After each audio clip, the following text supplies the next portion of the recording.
Welcome, welcome, welcome, welcome back to the Honey Factory, the Honey Talks. Always a pleasure.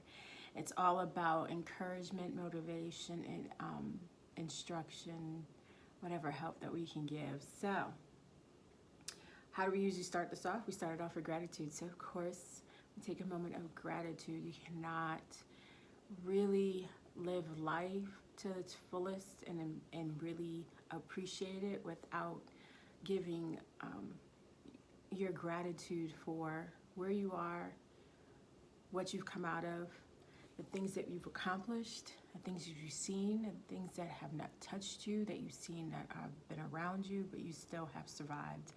So let's take that moment of gratitude. Take that second.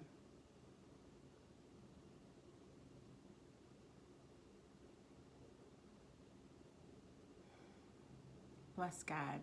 All right, so gratitude. I'll go ahead and start mine. Just, to always get it started. Have a notebook.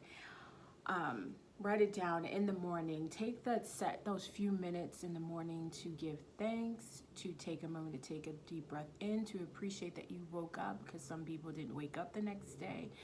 But be truly in appreciation for your life. Everything may not look the way we want it to look right now, but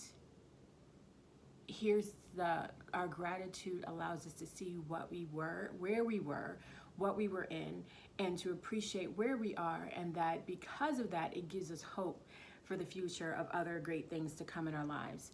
Because if we think about where we were, we might remember that we didn't want to be there either. So, so that's why gratitude is important, because sometimes you don't want to take for granted the time that you have right now and not appreciate what you came out of. So I definitely want to take this time to appreciate, just like I was saying, as a younger person, there was a lot of things that I used to just get myself in and just carefree, didn't care. In regards to what I did, how I did it, where I was, who I was with, and all that stuff. And to be here despite those behaviors and that action and those choices, I'm grateful.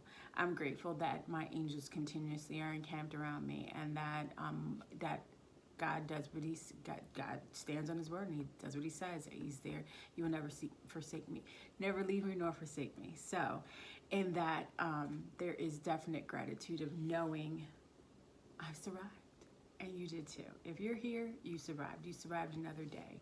You've given breath. So this week we've been talking all different things, right? The past couple of weeks where is more to you. There's so much more out there. There's more to life. There's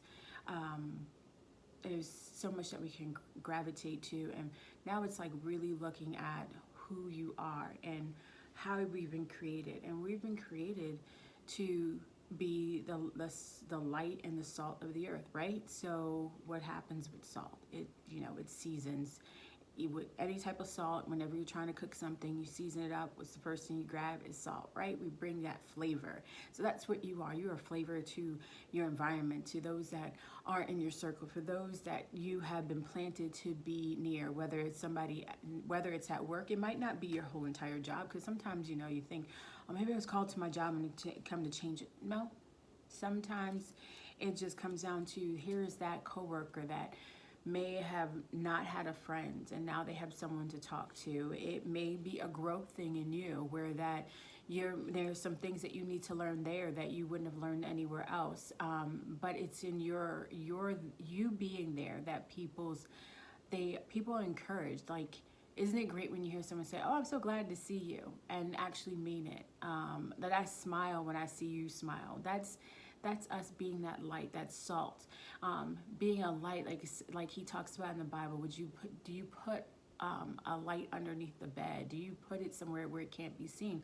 Lights are put up so that it can shine and it can be a beacon for those to see. And when those are in darkness, what happens with a light? Lights go on when you're in darkness and you want to see something. So if we're called to be the light, here we are, shining so that those can see in the midst of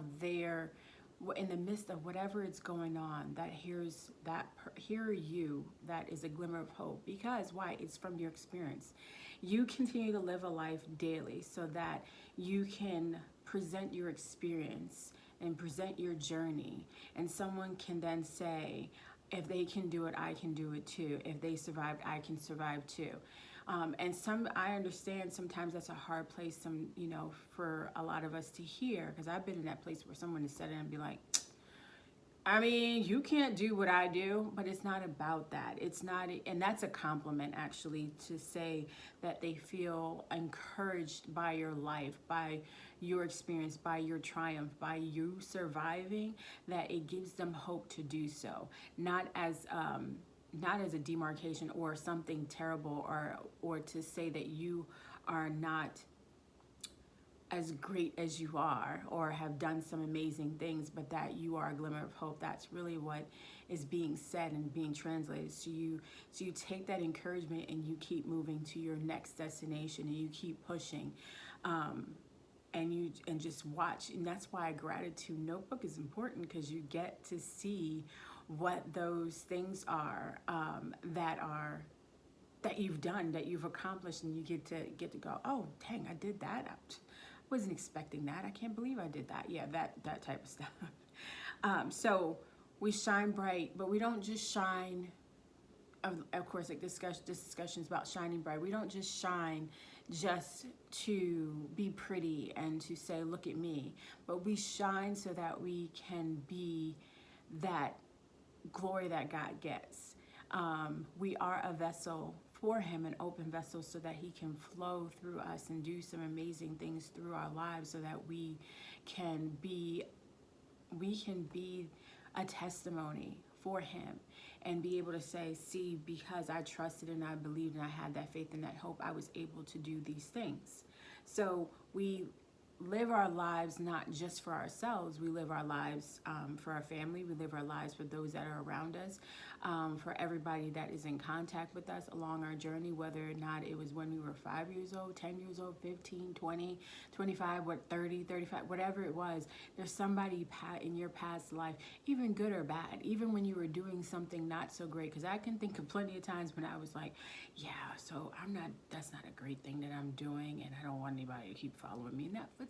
So maybe I don't want to be that example, but maybe be a better example. Because I realized I was having a level of influence with people that were around me, and they were kind of like, oh, I'm going to do the same thing. And I was just like, okay, I can make bad decisions, but I don't know about bringing people with me on that bad decision. So I kind of went, okay, let's do better.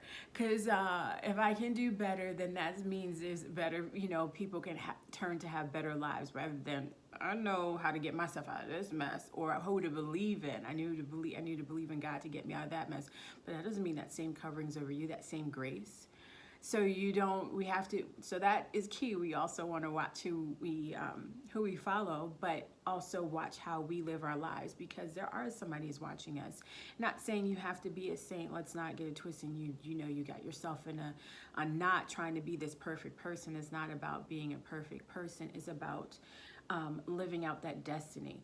Your life is a worship unto God. How you live your life in fullness, not just doing the basics, not just waking up, going to that job and going back to sleep, but waking up, giving praise, being that kindness that someone may not see, being that extra word of encouragement to someone that may not have heard it. And for some, it might be going out as far as like starting their own business, or starting their own organization, their nonprofit, going out speaking, becoming an author, whatever those extra things are that are beyond your skill level, because he gave you talents. We have skills, and then there's talents, and those talents that you're anointed to do that you're not operating on because it might be fearful. Like, I don't know if people are going to appreciate it. But are you talking about the whole world, or those? And I speak to myself at the same time, because we all fall into that. Like, well, who's gonna like that? Who's gonna want to hear what I have to say? Who really needs that? But there are plenty of people nearby. We're not talking about someone across millions of miles, and it could be someone across millions of miles. We're not talking about you know, you're reaching millions of people. It's just that one person. So it might be that kid down the block. It might be that adult. It might be that old couple, the senior citizen, whatever, whoever and whatever. Whoever he sent us to, that's who your audience is, and that's who you're influencing and encouraging and bringing along the way. And that's what it's all about, that we are his story, just like all the stories that are in the Bible. It doesn't just stop there. It continues with each and every one of us. So we're an added version. So if we really look at it, the Bible would be really huge that we couldn't all read, because we're all one of those people. They just minimized it so that you can have these to encourage, but there's plenty of people that we know that we choose as mentors, people that we follow, and they're an encouragement to us. So they're stepping into their purpose. You too can step into your purpose, just like you're listening to them, you're maybe listening to me, or whoever it is that you're listening to. You too have, just like, God is no respecter of person. No one's greater than the other. Of course, people want to say, oh, I'm greater because money at whatever status. But at the end of the day, we all get stripped down. No one's greater than the other. So we all have stuff, gifts, talents, things to lay down, to give out to the world, to pour out. Because as we pour out, he pours in. So we're never depleted. So remember that you are the light. You shine not only for your, to encourage yourself, but you shine so that you can be a beacon of hope and light, and be that salt in this earth that blesses the next person.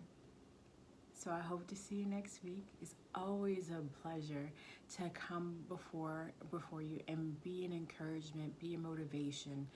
Tune in, tap in, go to thehoneytalks.com, check out other things that are there so that it can help you through your steps, and whatever questions you may have, just post them. So it's a blessing always. It is a pleasure, honest to do, honor and pleasure to be here and to encourage and motivate you every week.